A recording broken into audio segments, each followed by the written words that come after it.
Have you been watching the Indian stock market in 2025?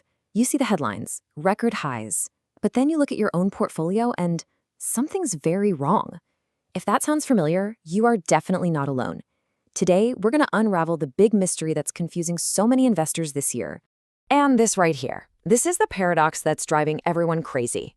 The news is screaming about all-time highs for the Nifty and Sensex, but at the same time, your actual investments, especially if you're in mid and small cap stocks, might be deep in the red. So what on earth is going on? Let's break it all down.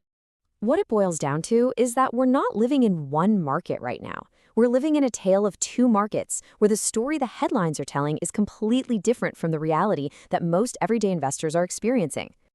This quote from our source material just hits the nail on the head. The gains you're seeing celebrated on TV are real, sure, but they're acting like a mask, hiding this widespread weakness that's hitting the average person's portfolio. So the billion-dollar question is, why is this happening?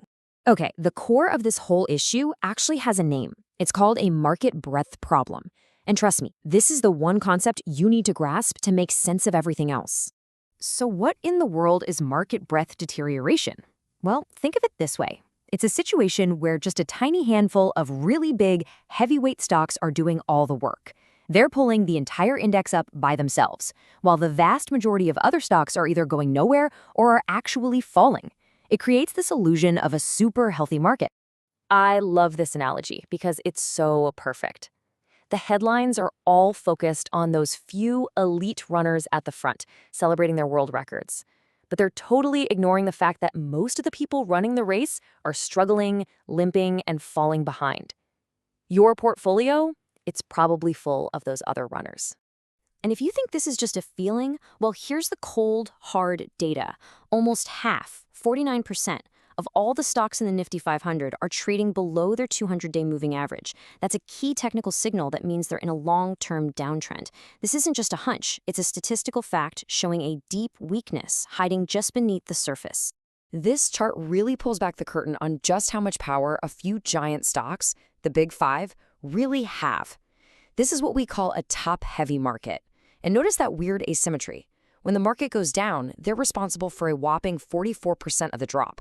But when it rallies, they only contribute 28% of the upside. That tells you recoveries are happening without everyone else joining in, and that is a classic sign of an unhealthy market. Okay, so we've established what's happening. Now let's get into the why. Why are so many people losing money when the market is supposedly at a record high? There are a few really big reasons. First up, a massive, massive factor. A huge amount of money has been leaving the country.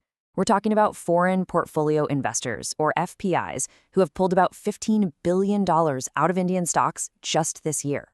When that much cash exits, it puts incredible selling pressure on the market, especially on those smaller, less traded mid and small cap stocks. And look, this wasn't just a one-off event. This timeline shows how the selling pressure just kept building all year long.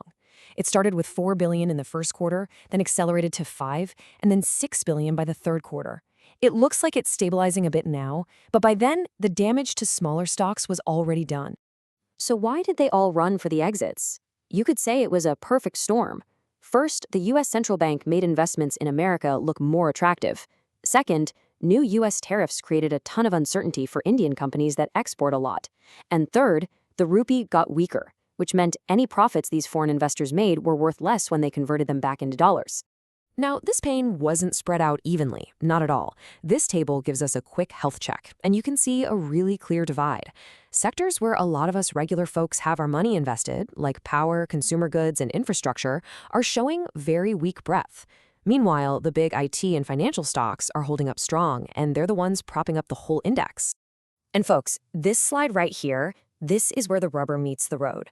Look at this divergence. It is staggering. While the big Nifty50 index is actually up for the year, mid-caps and small caps, the stocks that everyone was excited about in 2024, are down double digits. And even worse, they're down a mind-boggling 25 to 35% from their recent highs. This is the source of the pain. Okay, that's a lot of bad news. We get it. The market's in a weird spot. So the real question is, what do you do about it? Let's talk strategy. In a market with poor breadth like this, the game changes. It is no longer about hitting home runs. It's about not striking out. Rule number 1 is preserving your capital. So the source material lays out a pretty clear 4-step defensive plan. Trim your riskiest bets, be disciplined with your stop losses to prevent a small loss from becoming a huge one, absolutely get rid of any borrowed money or leverage, and think about rotating into the parts of the market that are actually showing some strength. And to be really specific about it, that means cutting back on those sectors we saw were weak, like power and infrastructure. The stronger areas where the money seems to be flowing are IT and financials. And one to keep an eye on is the auto sector. It could be a good candidate for a comeback if market conditions start to improve. So what happens next? Where do we go from here? Well, the analysis lays out 3 possible scenarios for the future, each with a different probability. The most likely path, with a 50% probability, is what's called the base case. And frankly, it's more of the same. The overall market just kind of chops around sideways, and those smaller stocks continue to lag behind. It's not a crash, but it's definitely not a roaring bull market either. Then we have the bull case, which has about a 30% chance of happening. In this scenario, things finally get better. That foreign money starts coming back, the market breadth improves, and we finally get a new, inclusive rally where mid and small caps get to join the party. This is the outcome we're all hoping for. And finally, you gotta be prepared for the bear case. There's a 20% probability, about a 1 in 5 chance, that some kind of external shock causes real panic, leading to a much deeper drop in the market. This is exactly why having that defensive strategy we talked about is so important. So what could push us into one of these scenarios? You'll want to keep your eyes on a few key things. On the plus side, any good news about US tariffs or a rate cut from the RBI could be the spark for that bull case. On the flip side, things like escalating trade tensions or a sudden drop in the rupee could be the trigger for the bear case. So, if you only take one single thing away from this entire explainer, please let it be this. The number you see on the news, that headline index number, it is not the same thing as your portfolio's performance. The only number that truly matters is your own.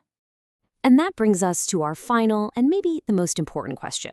In a market like this one, where the index is telling you one story and your portfolio is telling you a completely different one, you really have to ask yourself, are you looking at the right scoreboard for your money?